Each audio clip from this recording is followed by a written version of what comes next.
I'm okay, I'm fine. Kincana, Kincana, teng neng neng neng neng. Ku menahan rasa sakit, rasa sakit. Few moments later.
Iki kudune damkar iki.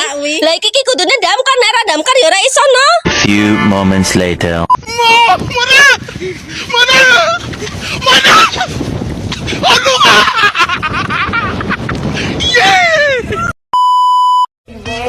Just a feeling that I want you behind because it's something that is on. You're from my mind, I guess it goes that.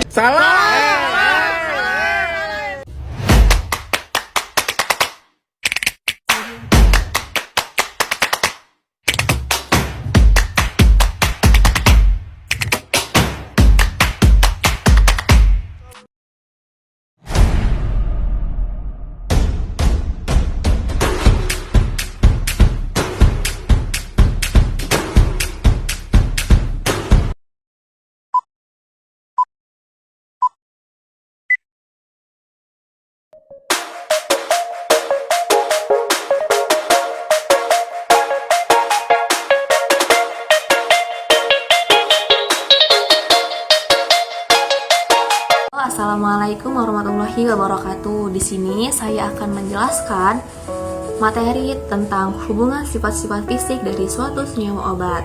Hubungan antara sifat fisik suatu senyawa obat dapat memberikan informasi penting tentang bagaimana senyawa tersebut dapat diolah dan digunakan dalam formulasi obat. Adapun sifat fisik seperti kelarutan, stabilitas, titik leleh, titik didih, kekentalan, pH dan polaritas. Nah, di sini sifat fisik seperti kelarutan, stabilitas, titik leleh, titik didih, kekentalan, pH dan polaritas dapat memberikan informasi penting tentang bagaimana senyawa obat akan berperilaku dalam tubuh manusia dan bagaimana senyawa tersebut dapat diolah dan digunakan dalam formulasi obat. Adapun manfaat dan tujuannya agar kita mengetahui apa yang dimaksud dengan hubungan sifat fisik obat. Sifat fisik obat yang penting dari suatu zat obat adalah kelarutan, terutama kelarutan sistem dalam air. Suatu obat harus mempunyai kelarutan dalam air agar manjur secara terapi. Senyawa-senyawa yang relatif tidak larut seringkali menunjukkan absorpsi yang tidak sempurna atau tidak menentu.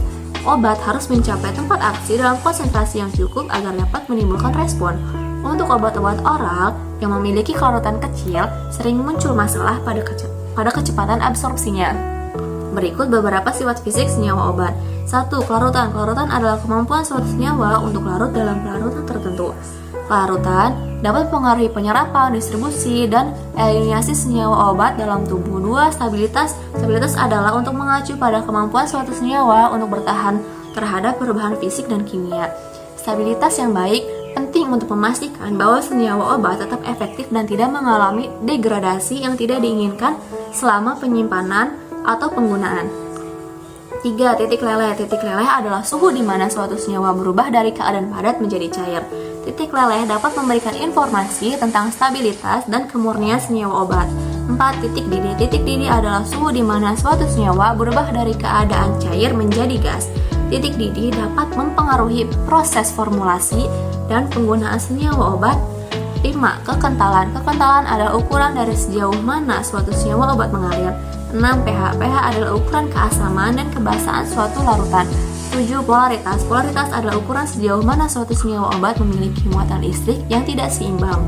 Contoh-contoh dari sifat fisik senyawa obat. Contoh dari kelarutan. Obat aspirin memiliki kelarutan yang tinggi dalam air sehingga mudah diserap oleh tubuh manusia. Contoh dari stabilitas. Cahaya, panas, dan kelembapan dapat mempengaruhi masa simpan dan kualitas senyawa obat. Contoh dari titik leleh. Senyawa dengan titik leleh yang tinggi cenderung lebih stabil dan lebih mudah untuk disimpan dalam bentuk padat. Contoh dari titik didih. Senyawa dengan titik didih yang rendah lebih mudah diuapkan dan digunakan dalam inhalasi. Contoh dari kekentalan. Sirup obat memiliki konsentrasi senyawa lebih tinggi dan lebih kental dibandingkan obat tetes. Contoh dari pH. Omeprazol untuk mengurangi produksi asam lambung dan mengobati gangguan pencernaan. Contoh dari polaritas. Ibuprofen lebih mudah larut dalam pelarut nonpolar seperti minyak atau lemak. Dan kesimpulan dari materi ini adalah suatu obat harus mempunyai kelarutan dalam air agar banjir secara terapi. Senyawa-senyawa yang relatif tidak larut seringkali menunjukkan absorpsi yang tidak sempurna atau tidak menentu. Senyawa obat dapat memberikan informasi penting tentang bagaimana senyawa tersebut akan berperilaku dalam tubuh manusia dan bagaimana senyawa tersebut dapat diolah dan digunakan dalam formulasi obat. Sekian dari saya, kurang lebihnya mohon maaf.